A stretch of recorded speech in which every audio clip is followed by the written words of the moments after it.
time in the hockey. Australians involved in up to a dozen sports in Barcelona today. To bring us the latest news, Peter Mitchell.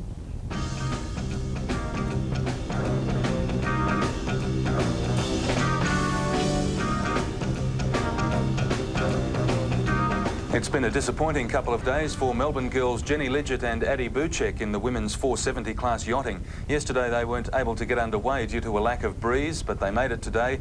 But our girls have been disqualified from the race after many boats, including the team from Spain, who are the world champions, crossed the start line before the race officially began. John Bertrand has more. Tragedy struck for Australia's first women's Olympic yachting crew when they were one of 8 nations to break the start in the first heat of the 470 class off Barcelona today. All of the offending boats, including the world champion from Spain, were immediately disqualified, putting their medal chances in jeopardy. For some time, however, Jenny Lidgett and Addie Bucek continued to sail and made an early notification that they intended to protest, but midway through the race notified race officials that they had withdrawn. The disqualifications represented half the fleet, a rarity in international yachting, and many questions will be asked when the crews return to Olympic Harbour. However, there is no redress of the international jury's decision on starts. Jenny Lidgett and Addie Bucek, both from Victoria, were obviously nervous about their Olympic debut and will now have to pick up the pieces for race 2, which is scheduled to be immediately sailed after the first heat. Some of the other crews that saw their chances blown at the start were Great Britain, Italy, United States, Brazil, New Zealand, all medal chances. The mayhem left crews from Israel and France leading, and it was the French crew who were first to hoist their spinnaker at the second rounding mark. After a first day of frustration in which light winds prevented any racing, the conditions did settle in at 5 knots and is currently blowing 8 knots, making perfect conditions for the 470s. Australia is one of 17 nations competing in the women's 470 class and were seeded 4th. Lidgett and Bucek were hot in training and now have to clear their minds, consolidate and ready themselves for race number 2. And we've just heard, since John Bertrand filed that report, that the Australian girls will protest, but whatever happens, it's not such a tragedy for them. In the 7-race series, each competitor takes out their worst performance, so they're still well in with a chance at a medal.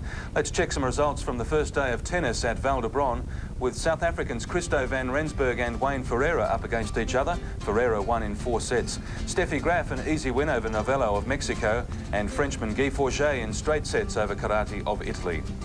And while you'd appreciate the talk in Barcelona relates to the 1992 Olympics, not everybody here is concentrating on these games. There are some more concerned with Sydney's bid to host the Olympics in the year 2000. Here's Ian Hislop. They came to meet and lobby the boss, the architect of the Barcelona success story. It was an ever so brief encounter with an ever so polite Juan Antonio Samaranch. The federal government's Ros Kelly and New South Wales's Bruce Baird waved the flag to a man whose own country tried and failed 4 times before getting the games. A man well acquainted with the finer points of lobbying. 12 minutes after it started, it was over. He was mainly talking about what we should do with meeting with the Spanish people, finding out what their advice would be in bidding for the games, and also running Olympic sports, how to improve the general standard. The Aussies say their main competition will come from Beijing. Only time will tell. And finally, let's update how the Australians have fared today, and we should be very proud of our rowers. Yesterday, the men's double sculls made it through to the semi-finals. Today, it was the men's quad sculls. The men's coxless 4, the awesome foursome, back to their best form, winning their heat easily, and the men's 8 also through to the semi-finals. Tonight at the Picklenell Pool, Hayley Lewis into the final of the 400 metres freestyle, with Nicole Stevenson and Joanne Meehan competing in the 100 metres backstroke final. In tennis, Nicole Provis through to the second round with a straight sets win over Italy's Caterina Piccoloni, while Jenny Byrne was defeated by Italy's Raffaella Reggi in straight sets 6-4, 7-6. And later tonight, Melbourne's Gary Niewand competes in the men's sprint cycling. He's been seeded second to make the final. The cycling is being held at the Horta Velodrome at Val d'Hebron, which is to the north of Barcelona. And to give us an indication of how he'll tackle the velodrome, we asked Gary Niewand to take us around the track.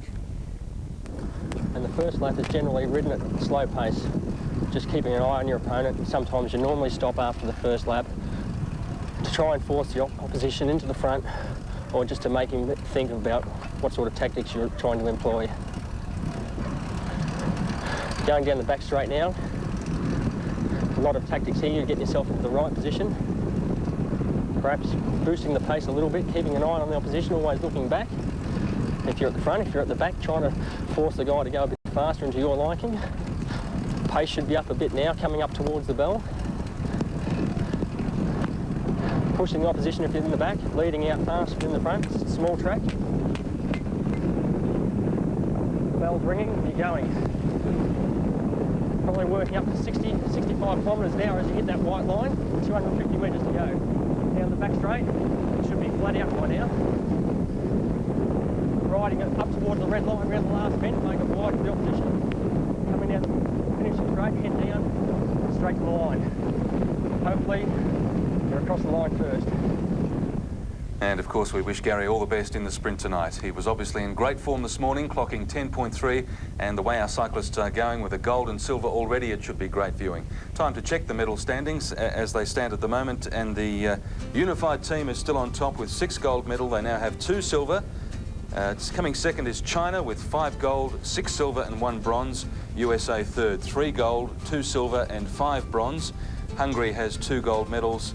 Korea has 2 gold medals, and of course Australia in 7th place with 1 of each, a gold, a silver and a bronze. Peter Mitchell bringing us up to date, and we're doing very well in hockey. Back with the second half, Australia-Egypt after this.